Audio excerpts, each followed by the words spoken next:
jaalalti isin bira haa jiraattu. Jaalalti falagoytaatiin jinqof. Barra wanti jaalalaa bara Oromoon. Assalaamu alaikum warahmatullahi wabarakatuh.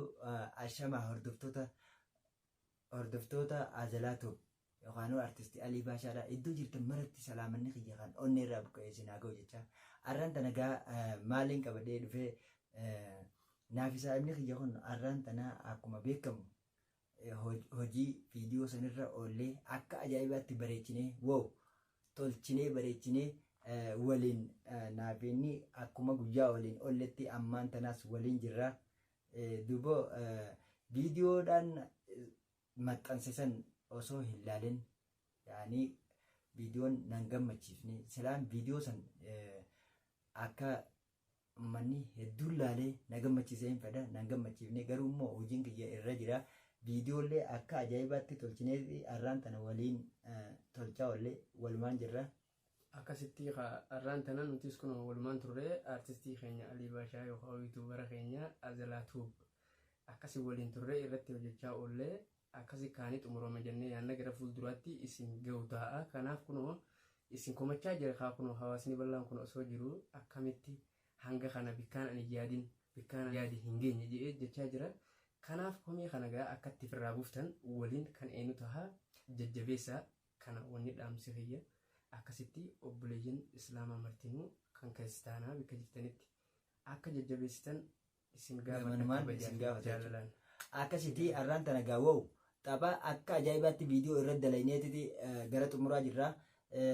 Nu hafee jira ammallee hin xumurree ajaa'ibatti viidiyoo irratti dalaynee jechuudha. Yoo goone maal irra laaltamee viidiyoo arraan tana sanirra akka ajaa'ibaatti hedduu dasneetti akkasitti karaa uummata keenyaa gizaa dhufetti haalaan aayatti ati amma qabdu kan hunda akka si gammachiisaniin abdii irraa qaba jechuudha uummata bal'aa kanarraa.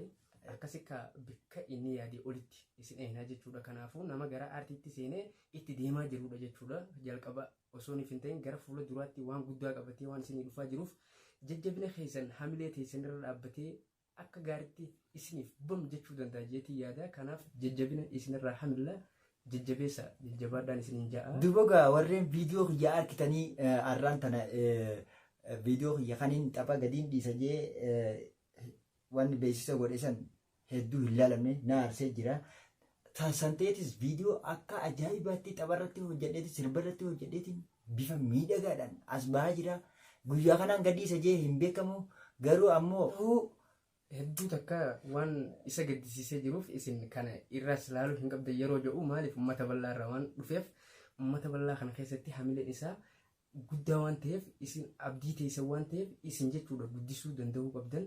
Karaa fuula duraatti akka inni fiiguuf hamilee fi yaada keessanii bira dhaabbattanii hamma danda'ametti bakka jirtanii akka karaa fuula duraa inni viidiyoo qabatee fi wanta qabatee fi kanneen kana aartii hedduu waan qabuuf akka harkaa fuutan kan godhu isiniin jaa uummata koo bal'aa. Harkaa fuudhuu qofaa osoo hin taane guddinaan akkana harka deebisanii bada malee akkana harkaa fuudhan hin barbaadu. Akka ati qabattee hin teenye yaani amma himattee kun waan komii ta'eef akka ifduuba kana hin deebine kan dhufus ni jira. Kanarrattis wantichi isin gootan dirgin godhee isa akka karaa fuula duraatti utaalchisuu ni godha. Kanaaf jabaattanii dhufaa sanarra dhoosuu qaban jeetiin isaanitti firraa himuu barbaada. Uummata keenya bal'aa waan qabnuuf kana baga himattee kanaaf uummanni keenya kana booda wantichi isinirraa eegamu gaa kunoo akkuma jiru kanatti artistiin keenya jajjabinaa fi kana waan isinirraa barbaadeef akkasuma isin caaltanii argamuudhaaf yaada isaa kana caaltanii akka if ajaa'ibu godhuun keessaniin jaa dirqama keessanii dirqama lammummaatii.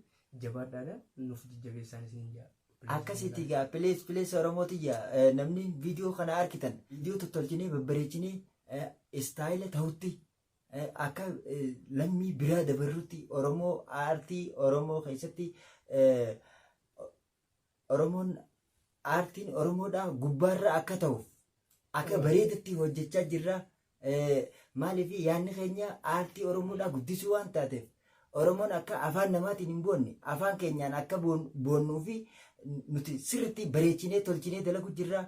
Isinis nu jajjabeessaan gamanumaan dhaamsa kiyya na qofa osoo hin ta'in aartii Oromoodhaa warreen aartii guddisuu barbaadan bira dhaabbadhaatii aartii Oromoodhaa jajjabeessaan isiniin jaa. Dubogaa hamilee cabsuun hin barbaachisu. Kanaafuu uummata keenya viidiyoo hoggaa agartan laayikuma san tuqaa. like subscribe share godhuudhaan akka hin dagannee jajjabeenya nuuf kennaadhaan jaa garuu immoo akka nuti viidiyoo marroo kanaa miti hojiin keenya hedduu bareeda maaliif viidiyoo maruun hedduu takkaan viidiyoo maruun hundas nan jiru natti ulfaata. Yaa'anii kana waan godhee jira gara fuula duraatti kanumarraa jalqabee uummanni keenya eega dhaamsa hanga kana argan jechuudha hedduu takka akkasi gammachiisu ta'an asumaan achi abjuu kooti dhugaa haa gurguraa. Amma akkasiiti wanni nuti godhu wanni hordoftoonni keenya godhuu barbaadan jajjabeenya irraa wanni goona garuu immoo dhiyeenya samoona kana jechuudha osoo hin turre guyyoota muraasa keessatti tapha kana irratti hojjannee xumurree gadhiifna viidiyoo saayimni kiyyaas na wajjin jira namoonni biraatis na wajjin kan jiran ni jira kan viidiyoo irratti hin argamin garuu immoo isa kana waan hin jaaladhuufiin viidiyoodhaan as beeniin uummanni biraalleen haa galatoomanii akka ajaa'ibaa viidiyoon tun akka toltutti viidiyoo tana irratti dalagaa jirra. Kanaaf hammasitti hamma viidiyoo taphaa irratti hojjannee tapha gadhiifnutti jechuudha. Obsaan nu eeggadhaadha. Viidiyoo tiyya tana hoggaa arkitan booda like share subscribe godhuudhaan na jajjabeessaadha. Hammasitti immoo viidiyoo mammareetiin isinitti wanni godha. Guyyaan tapha ol baasu dirqim godheetiin isinirratti dhangalaasaa taphni haalaan bareedaadha. Akkasitti bira nuuf jiraadha nuuf jajjabeessaa anillee obboleessa kiyya kana hedduu takkaan niin jaaladha. Akkasumatti hedduu na gammachiisee jira akkasuma isinillee akka gammaddaniif hin barbaada. Kanaaf hedduu takka akkanaaf jajjabeessitan asumaan anis isin gaafadha. Asumatti Oromoo ni jaalannami? Oromoo haalaan Oromoo takkitti tiyya isiniif duuna isiniif jiraannaa nuti qeerroon Oromoodha. Isin jaalannaa isin kabajinaa bakka jirtanitti nuuf margaa meeraa babal'adha. Bakka jirtanitti alaa fi keessatti illee jechuudha. Keenya qaalii fi gaarii bira kutuun hin ta'u. Kanaaf asumaan nagaa isinit dhaammanna.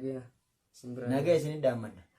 Jiraadha bakka hundattuu warreen ala jirtanis warreen keessa jirtanis keessaafuu uummanni biyya alaa jirtan biyya namaa jirtan jechuudha. Rabbiin jiruu biyya namaa tana isinirraa haa laafisu. Maaliif hedduu takka jiruun biyya namaa ulfaattuudha. Maaliif tujjaarummaa biyya namaarra jireenya gaarii biyya namaarra hammeenya biyya ofii santuu irra filatamaadha irra jaalatamaadha irra tasgabbiidhaan jiraatta. Kanaafuu rabbiin nagayaan biyya namaatirraa illee hojjechisee isinaa galchu akkasitti nagaan nu tura. Asumaan akkasumatti namni silaahuu biyyuma ifiitiin tola waan ta'eef akkasumatti warreettan carraan faffacaases bakka takkatti walitti isin deebisee lafaa fi lafee ta'e isin irratti bilisummaadhaan isin haa deebisu. Akkasii nagaan nu tura. Hanga viidiyoo biraatiin yookaan tapha haaraan sirba haaraan isinii ol dhufnutti nagaan nu turaadha. Ani Alii Baashaati. Anis Jamaal yookaan Maammii Nabiitti ijoolleen isaa eebbifeera. Akkasumatti jajjabina isinirraa barbaanna asumaan